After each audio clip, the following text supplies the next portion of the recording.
Okay, so what I like to do is, this is the piece of wood that I'm gonna be working with. I like to find the full length of it, which this is 5 feet long. So half of 5 feet is 2.5 feet. I already got a mark right there.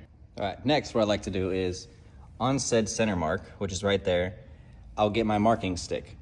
And depending on how far you push it out, put it back in, that'll be the drasticness of the arch. The longer the board that you have, the less round the arch is going to be. If I were to pull this board back and, touch it down to like this corner, make sure it touches to this corner, then it would have more of an arched circle. Does that make sense? So you have more of an angled circle, more of a half a sphere, where if you take it out, then it's less of a sphere, then you got more of like a quarter sphere. So depending on how far you stick it out is how drastic that arch is going to be.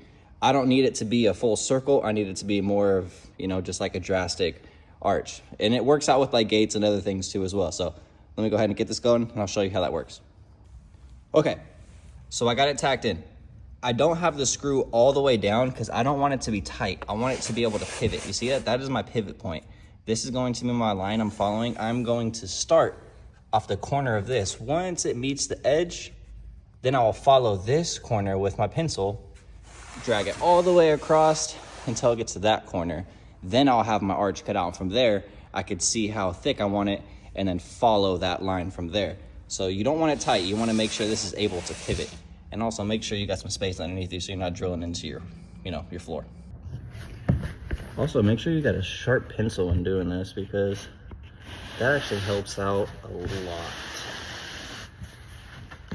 You see, I'm keeping my pencil on the corner that has the screw on it. I don't want to go too far over until I follow it until it hits the edge. Boom. And now from corner to corner, I have a pretty even arch. I'll show y'all what that looks like.